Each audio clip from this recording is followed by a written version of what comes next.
Assalamualaikum students. Hope so you are all doing good. Today we will do the theorem 2.8. It says for positive integers a and b, GCD of a comma b and LCM of a comma b equals ab. हम इसको prove करते हैं.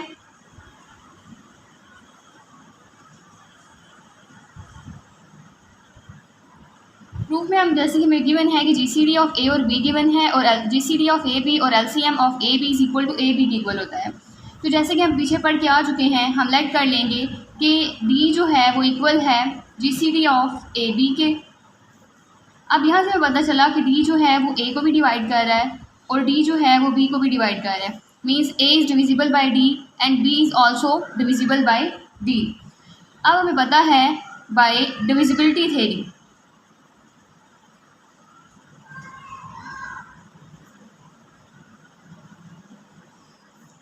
By divisibility theory, there exists some integer r and s.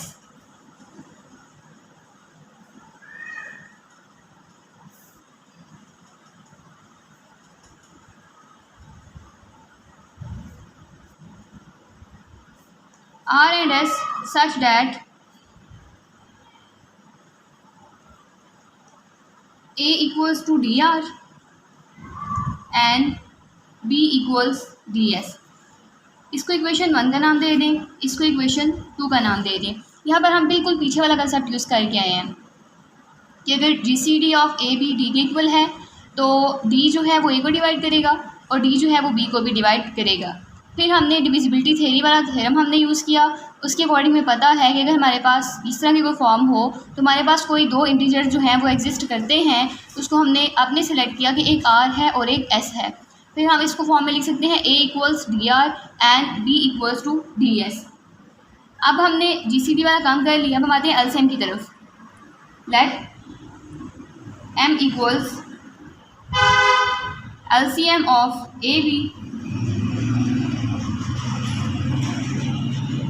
As given equation. हमारे पास given equation क्या है, वो कुछ ये गिवन है.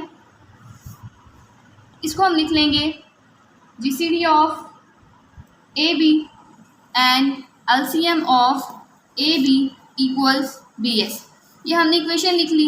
अब हमें पता है कि GCD को हम किससे रिप्रेजेंट करते हैं, D से रिप्रेजेंट करते हैं और LCM को हम किससे रिप्रेजेंट करते हैं, M से रिप्रेजेंट करते हैं. तो DM इक्वल्स टू AB हो गया और यहाँ से हमारे पास M की वैल्यू आ जाएगी. M equals to AB divides D.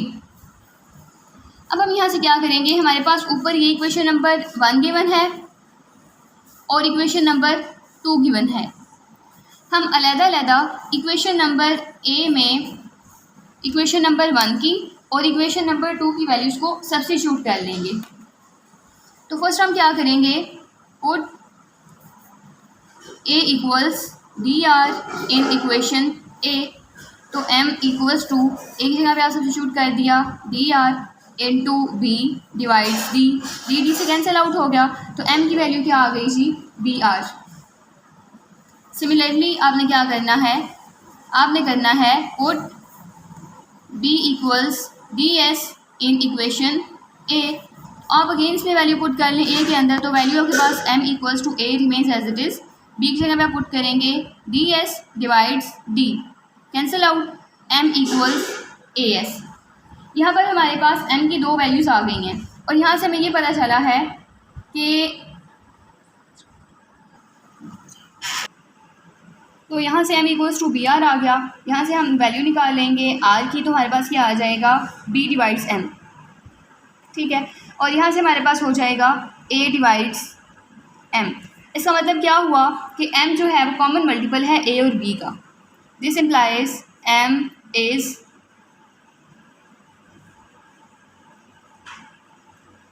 Common multiple of A and B. अब हम क्या करेंगे कि C जो है कोई और कॉमन डिवाइज़र है A और B का.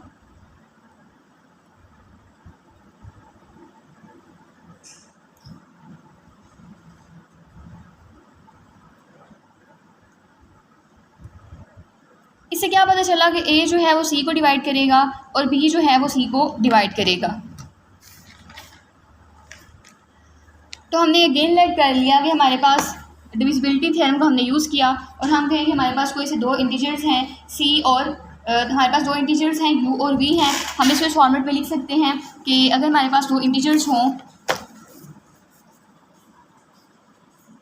देन बाय डिविजिबिलिटी थ्योरी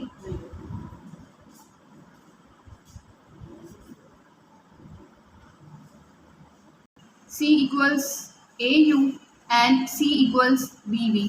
अभी हमने वही चीज़ यूज़ किया डिविजिबिलिटी थ्योरी वाली कि हमारे पास a डिवाइड c था और b डिवाइड c था, तो मैंने यहाँ पे किया मेरे पास दो इंटीजर्स हैं, कोई से एक u है और v वो एग्जिस्ट करते हैं। जब वो एग्जिस्ट करेंगे तो मैं उसको इस फॉर्म में जो है वो लिख सकती हूँ। फर्दर मैं यहाँ से वैल्यू निकालूंगी u की, तो u की जो वैल्यू है वो मेरे पास आएगी इक्वल c बाई a के, और फिर मैं यहाँ से v की वैल्यू निकालूँ मेरे पास आ जाएगी c बाई v के। ठीक हो गया। अब मैं यहाँ पे यूज़ करूँगी क्योंकि मुझे पता है कि जो GCD होता है वो D के इक्वल होता है। ठीक है, तो बाय थ्योरम GCD। अब जो GCD का थ्योरम था हमने उसमें पढ़ा था कि हम लोग इसको लीनियर कॉम्बिनेशन की फॉर्म में लिख सकते हैं D equals to AX plus BY। तो हमने इसको इस फॉर्म में लिख लिया। फिर हम लेट करेंगे कि C डिवाइड्स M। C जो है वो हमारा M को भी डिवाइड करता है, इसमें C equals to AB divides D, क्योंकि m की जो हमारे पास वैल्यू है वो है a b डिवाइड्स b के। और ये हमने इक्वेशन कैसे लिखी है, c डिवाइड्स m है तो यहाँ पे हमने c है और यहाँ पे हमने m की वैल्यू जो है वो पुट कर दी है।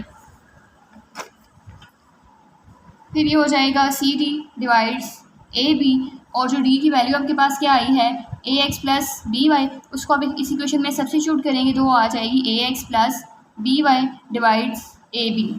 अब इसको हम फर्दर लिख सकते हैं c a x plus C B Y divides A B, again C A X divides A B plus C B Y divides A B. अब इनमें से जो कॉमन जो सेम टर्म्स हैं हम कैंसिल कर सकते हैं, ए से कैंसिल, बी से कैंसिल, तो यहाँ पे हमारे पास आ जाएगा C divides B into X plus C by A into Y. अब हमने सी बाई बी जो है हमारे पास किसके इक्वल आया हुआ है, वी के इक्वल आया हुआ है, तो आप यहाँ पे पुट कर दें V X plus C by A की वैल्यू क्या आई है यू आई है, तो आप यहाँ पे पुट कर दें यू वाई। ठीक हो गया। तो हमने इस इक्वेशन को स्टार्ट कहाँ से किया था, c बाई एम से, तो यहाँ पे आप c बाई एम की वैल्यू पुट कर दें, तो यहाँ से हमारे पास c by M is equal to V X plus U Y आ गया। यहाँ से हमें पता चला है कि c by M is possible, ये पॉसिबल है, it means m less than equals c। So since हमें पता है कि GCD ऑफ ए बी और LCM ऑफ ए बी जो है वो इक्वल है ए बी के अकॉर्डिंग टू गिवन स्टेटमेंट के अकॉर्डिंग हमने ये चीज़ लिख ली। GCD को आपने नाम दिया D का, LCM को ऐसे ही रहने दें, equals A B, again LCM into A B equals to, यहाँ पे ए बी तो वैसे का वैसे ही रहेगा और यहाँ पे आ जाएगा आपके पास D। तो ये था आज का हमारा थ्योरम 2.8, जिसमें हमने GCD और LCM को लेकर कहा कि उनकी जो दो प्रोडक्ट होती हैं वो हमारे पास A और B की इक्वल आती हैं। तो ये हमने आज का थ्योरम प्रूव कर लिया है। तो होप सो आपको इस थ्योरम की समझ आ गई होगी। अगर आपको वीडियो अच्छी लगे तो वीडियो को लाइक करें, चैनल को सब्सक्राइब करें। थैंक